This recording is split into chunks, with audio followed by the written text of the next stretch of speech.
Assalamualaikum warahmatullahi wabarakatuh.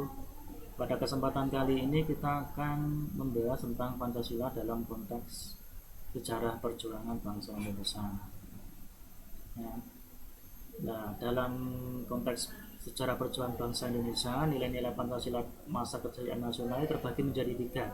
Ya, di sini yang kita bahas, yang pertama adalah masa kerajaan Sriwijaya, yang kedua adalah masa kerajaan Majapahit, yang ketiga adalah masa kebangsaan modern seperti sekarang ini yang kita nikmati sekarang ini. Oke ya, jadi ada tiga ini nanti yang kita bahas. Oke, yang pertama adalah masa kerajaan Sriwijaya.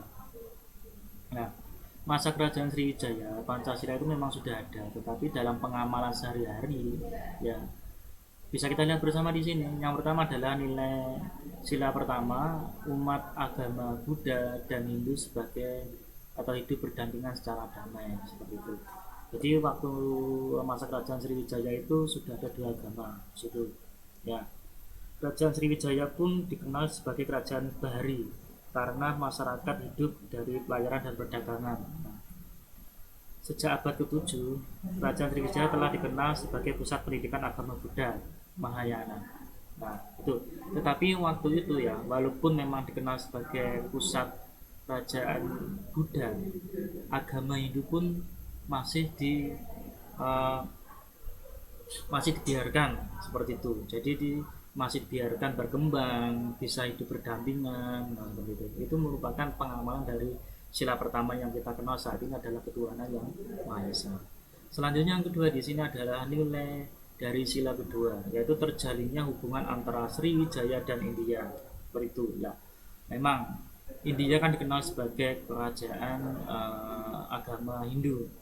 Nah, terus Sriwijaya dikenal sebagai pusat kerajaan agama Buddha atau dikenal dengan Buddha Mahayana di sini. Seorang musafir Cina atau disebut I Ching di sini pernah tinggal di kerajaan Sriwijaya selama 6 bulan dan menerangkan bahwa pendeta-pendeta Cina datang dari Sriwijaya. Nah, di sini bisa kita lihat bersama bahwa pengamalan dari sila kedua, ya, sila kedua apa?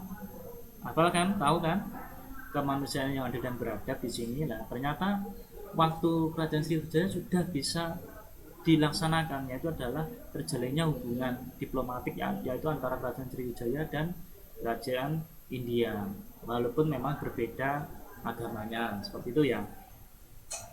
Selanjutnya di sini adalah nilai dari sila ketiga, yaitu adalah diterapkan konsep negara kepulauan sesuai dengan konsepsi wawasan Nusantara. Ya, memang sekarang bisa kita kaji kalau sekarang kan wawasan kebangsaan seperti itu, tetapi ya karena memang belum ada namanya negara dan yang lain belum mengenal nama itu ya, tetapi masa-masa kerajaan tersebut sudah mengenal namanya wawasan Nusantara. Nusantara itu seperti apa, itu sudah ada wawasan seperti itu. Nah, di sini sudah diterapkan wawasan negara, konsep negara kepulauan itu sudah ada konsep seperti itu, tapi dikenal dengan namanya konsepsi wawasan Nusantara itu ya. Ya, selanjutnya nilai sila keempat di sini adalah Sriwijaya telah memiliki kedaulatan yang sangat luas. Nah, karena apa? Kerajaan Sriwijaya memang memperluas daerah apa namanya perdagangan, daerah taklukannya itu sampai ke daerah Jambi, ke daerah Bangka, Lampung, dan Tarumanegara akhir pada abad ke-7 dan Jawa Tengah pada pertengahan abad ke-8. Itu sangat luas sekali. Jadi tidak pada satu tempat saja, tetapi menaklukkan tempat-tempat yang lain seperti itu. Nah, nilai sila keempat di sini Sriwijaya telah memiliki kedaulatan yang sangat luas. Kedaulatan sangat luas.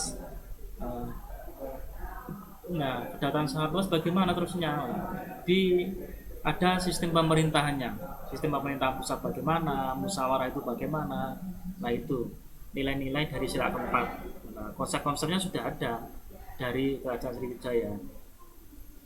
Dan selanjutnya adalah nilai sila kelima di sini adalah menjadi pusat pelayanan dan perdagangan. Nah, sila kelima apa? Keadilan sosial bagi seluruh rakyat Indonesia. Nah, diambil dari nilai-nilai ini. Nilai sila kelima menjadi pusat pelayanan dan perdagangan. Karena apa? Letaknya strategis Indonesia ini. Nah, Indonesia kan letaknya strategis. Nah, menjadi pusat perdagangan dan pelayanan pelayanan perdagangan waktu itu. Karena apa? Sriwijaya tadi kan dikenal dengan namanya Kerajaan Bari. Kerajaan Bari itu karena apa? Masyarakatnya hidup dari pelayaran dan perdagangan seperti itu. Karena dikenal dengan namanya konsep Kerajaan Bari. Itu ya. Selanjutnya di sini adalah masa kerajaan Majapahit. Nah, kalau Majapahit mungkin sudah apa namanya terdengar familiar ya. Ada sinetron-sinetron yang mengisahkan tentang kerajaan Majapahit. Nah, mungkin tahu ya seperti itu. Nah, di sini pengamalan dari sila pertama di sini adalah terbukti agama Hindu, Buddha itu bisa berdampingan secara damai. Nah, seperti itu kerajaan Majapahit. Kerajaan Majapahit itu sendiri didirikan oleh Raden Wijaya pada tahun 1293 di Trowulan. Nah, kalau sekarang pusatnya bisa kita ada namanya apa namanya museumnya di daerah Mojokerto ya. Di situ masih ada sedikit peninggalan-peninggalan dari kerajaan Majapahit. Mungkin yang mau ke sana nanti bisa sana sendiri atau bersama-sama. Oke ya itu ya. Dan selanjutnya di sini adalah sila kedua, hubungan baik Raja Hyang Wuru dengan kerajaan Tiongkok, Ayodhya, Campa dan Kamboja. Nah, di sini jadi hubungan kemanusiaan, hubungan sosial, hubungan kenegarawan itu terjalin baik. Nah, di sini adalah merupakan pengamalan dari sila kedua untuk kemanusiaan yang adil dan beradab. Selanjutnya yang sila ketiga adalah keutuhan kerajaan khususnya Sumpah Palapa oleh Kejamata. Nah, ini merupakan sumpah yang terkenal. Misalnya. Tahu kan? Waktu itu Patih Gajah Mada yang bersumpah ya akan mempersatukan Nusantara, konsep Nusantara ya. Itu kerajaan Majapahit itu kan kerajaan yang daerah taklukannya sangat luas. Waktu itu malah kalau kita sekarang negara Singapura, negara apa namanya Filipina, Malaysia itu waktu itu kan masuk dalam kerajaan Majapahit. Nah seperti itu, ya kan? Nah ini patihnya seperti itu. Oke selanjutnya adalah sila keempat di sini adalah pengamalannya adalah nilai-nilai musyawarah dilakukan oleh sistem pemerintahan kerajaan Majapahit. Jadi nilai-nilai musyawarah itu sudah dilakukan pada waktu sistem kerajaan Majapahit itu ya. Nah, selanjutnya adalah sila kelima. Sila kelima di sini ada berdirinya kerajaan yang ditopang kesejahteraan dan kemakmuran rakyatnya. Nah, itu. Nah, jadi sila kelima di sini sudah ada nilai-nilainya yang diambil dari Pancasila itu sendiri yang kita kaji saat ini seperti itu ya. Oke. Selanjutnya adalah negara kebangsaan modern. Nah, lahirnya Pancasila itu sendiri ya ada proses-prosesnya. Jadi ada runtutannya, nggak langsung ada seperti itu. Jadi dari para tokoh-tokoh perjuangan, dari para tokoh-tokoh proklamator itu merumuskan seperti itu. Nah, bisa kita lihat bersama di sini adalah prosesnya. Pancasila itu sendiri dari proses perumusan Pancasila. Ya, di sini yang pertama yang mengutarakan konsep Pancasila adalah Muhammad Yamin pada tanggal 29 Mei 1945. Ada namanya pidato 5 besar dasar negara di sini. Ada usulan tertulis, yang selanjutnya adalah Insinyur Soekarno pada 1 Juni 1945. Nah, pidato dalam badan penyelidik lahirnya Pancasila. Nah, pada waktu itu tanggal 1 Juni Insinyur Soekarno juga mengutarakan Pancasila pasalnya seperti ini, seperti itu ya. Dan selanjutnya ya bisa kita lihat bersama di sini ya.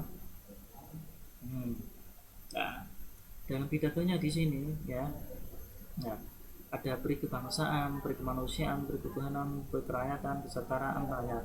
Nah, terus secara tertulis ya, secara tertulis ada ketuhanan yang Maha Esa, kebangsaan persatuan Indonesia, rasa kemanusiaan yang adil dan beradab, kerakyatan yang dipimpin oleh hikmat bijaksana dalam permasalahan perwakilan dan keadilan sosial bagi seluruh rakyat Indonesia. Itu adalah tertulisan seperti itu. dalam pidato itu banyak masukan-masukan seperti itu, macam masukan dari beberapa daerah. Salah satunya adalah peri kebangsaan, nah, seperti itu, ya kan. Terus peri kemanusiaan dan berkembang menjadi sekarang, ya. Tuh. Nah, Insinyur Soekarno dalam pidatonya mengutarakan atau mengungkapkan di sini konsepnya Pancasila itu sendiri adalah kebangsaan Indonesia, internasionalisme atau keberkemanusiaan, mufakat atau demokrasi, kesetaraan sosial. Terus selanjutnya adalah ketuhanan yang berkebudayaan. Itu adalah konsep dari pidato Insinyur Soekarno. Nah, selanjutnya dalam dokumen penetapan rumusan pertama Piagam Jakarta atau kita kenal dengan namanya Jakarta Charter, ya, di sini tanggal 22 Juni 1945, ya. Sekarang bisa kita nikmati sekarang ini Pancasila menjadi 5 sila yang sampai saat ini seperti itu. Terus rumusan kedua pembukaan Undang-Undang Dasar tanggal 18 Agustus 1945 di sini, ya, dokumen penetapannya. Selanjutnya rumusan ketiga dalam Mukadimah Konstitusi Republik Indonesia Serikat pada tanggal 27 Desember 1949 pada waktu agresi militer Belanda kedua, itu ya. Terus selanjutnya adalah rumusan keempat dalam Mukadimah Undang-Undang Dasar sementara tanggal 17 Agustus 1950, dan selanjutnya rumusan kelima adalah rumusan kedua yang dijiwai oleh rumusan pertama merujuk debit Presiden 5 Juli 1959. Nah, itu ya. Nanti ini adalah konsepnya seperti itu. Nah, untuk keterangannya lebih lanjut nanti bisa dicari seperti itu. Bisa browsing-browsing mengenai rumusan kelima tentang ini apa, rumusan keempat mukadimah itu seperti apa. Nanti dicari sendiri. Di sini saya menyampaikan cara ringkas ya tentang dokumen penetapan Pancasila. Itu ya seperti itu ya. Oke. Selanjutnya di sini bahwa proklamasi kemerdekaan dan maknanya seperti ini bisa kita lihat bersama bahwa proklamasi itu sendiri kemerdekaan pada tanggal 17 Agustus 1945 ini sebagai titik perjuangan bangsa Indonesia. Karena apa? Nah, karena apa? Waktu itu sebagai tanggal 17 itu dilakukan namanya proklamasi, dilakukan namanya mencetuskan namanya proklamasi. Karena apa? Waktu itu ditandai dengan jatuhnya bom itu di di Jepang itu kan, di Hiroshima dan Nagasaki itu kan. Nah, waktu itu sebagai sumber titik perjuangan bangsa Indonesia. Tetapi dilakukan proklamasi itu pun sendiri belum sepenuhnya merdeka. Dari daerah-daerah lain masih dijajah seperti itu. Jadi waktu titik perjuangannya dimulai dari proklamasi tanggal 17 Agustus 1945. Dan selanjutnya proklamasi kemerdekaan sebagai sumber lahirnya Republik ini. Seperti itu. Dari konsep-konsep lahirnya NKRI bersumber dari tanggal ini. Seperti itu ya. Dan selanjutnya proklamasi kemerdekaan itu sendiri merupakan norma pertama dari tata hukum Indonesia. Itu memproklamirkan bahwa Indonesia itu ada, Indonesia itu lepas dari penjajahan, ada rakyatnya, ada konsep kenegaraannya dan diakui oleh negara yang lain. Nah, ini konsep pertamanya di sini seperti itu. Cara berdirinya negara itu kan ada berapa? 3 ya. Yang itu ada apa? Nah, ada tahu kan? Ada rakyatnya, ada pengakuan secara de facto ya, terus ada daerahnya seperti itu. Nah, selanjutnya di sini proses pengesahan Undang-Undang Dasar 1945 di sini yang pertama adalah PPKI, itu penyempurnaan dan pengesahan Undang-Undang Dasar 1945. Selanjutnya Undang-Undang Dasar 1945 itu ada pembukaan dan batang tubuhnya. Nah, jadi di sini pembukaannya yang bisa kita dengar waktu kita masih sekolah hari Senin itu ya, waktu upacara ya, seperti itu pembukanya seperti itu. Lah batang tubuhnya ada apa? Ada pasal-pasal yang mengatur tentang sistem pemerintahan. Nah, contohnya mengatur tentang uh, menyatakan pendapat, mengatur tentang hak berpolitik, mengatur tentang pendidikan, mengatur tentang masa pemerintahan, mengatur tentang uh, berserikat, berkumpul. Nah, pasal berapa? Seperti itu. Banyak sekali. Nah, itu diatur semuanya dalam batang tubuh. Seperti itu. Nah, di sini perubahan Piagam Jakarta menjadi pembukaan Undang-Undang Dasar 1945 di sini. Bisa kita lihat bersama. Piagam Jakarta yang seperti ini. Selanjutnya pembukaan Undang-Undang Dasarnya seperti ini. Nah, kalau Piagam Jakarta disebut perbedaannya di sini mukadimah. Nah, selanjutnya dirubah menjadi namanya pembukaan. Nah, di sini adalah dalam suatu hukum dasar dalam tanda kutip, dan selanjutnya adalah dalam suatu undang-undang dasar negara. Nah, di sini menurut dasar kemanusiaan yang adil dan beradab, dan selanjutnya adalah kemanusiaan yang adil dan beradab. Nah, di sini sila pertama, poin 3 di sini, waktu Piagam Jakarta di sini adalah dengan berdasarkan kepada ketuhanan dan kewajiban menjalankan syariat Islam bagi pemeluk-pemeluknya, dan dirubah menjadi dengan berdasar kepada ketuhanan yang Maha Esa. Karena apa? Karena dapat masukan-masukan dari para pejuang dari timur. Karena apa? Indonesia itu sendiri merdeka kan bukan hanya perjuangan dari umat Islam saja, tetapi dari pejuang-pejuang dari Indonesia Timur juga ikut berjuang. Nah, waktu itu memang diselesaikan dengan cara musyawarah, mengajukan pendapat, lah banyak usulan-usulan seperti itu, sehingga agar negara ini memang bisa terbentuk dan tidak terpecah belah, disepakati bahwa sila pertama adalah ketuhanan yang Maha Esa, seperti itu, atau dengan berdasarkan kepada ketuhanan yang Maha Esa. Jadi tidak berkewajiban menjalankan syariat Islam bagi pemeluk-pemeluknya, seperti itu. Dan itu sudah final sampai sekarang ini ya, itu ya. Dan selanjutnya adalah perubahan pasal Undang-Undang Dasar 1945 di sini. Istilah hukum dasar itu ya rancangan hukum dasar undang-undang yang sudah jadi atau finalnya adalah Undang-Undang Dasar. Itu adalah merupakan usul dari Supomo. Terus selanjutnya adalah dalam rancangan 2 orang wakil presiden di sini menjadi seorang wakil presiden. Terus selanjutnya adalah presiden harus orang Indonesia asli yang beragama Islam, dirubah menjadi presiden harus orang Indonesia asli. Karena apa? Ya tadi sekarang tadi yang saya katakan tadi, bahwa Indonesia itu berdiri ya, bisa berdiri, bisa bersatu karena apa?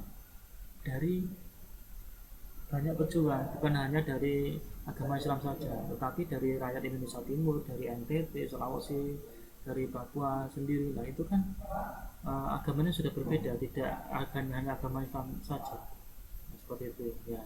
Jadi di sini diubah dari presiden harus agama Islam berubah menjadi presiden harus orang Indonesia asli.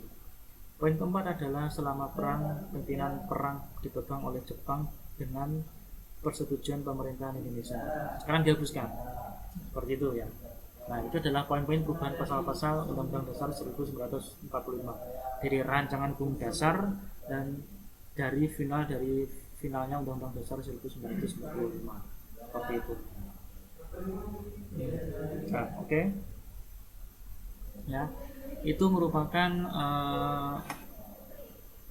ringkasan yang saya bahas untuk hari ini ya.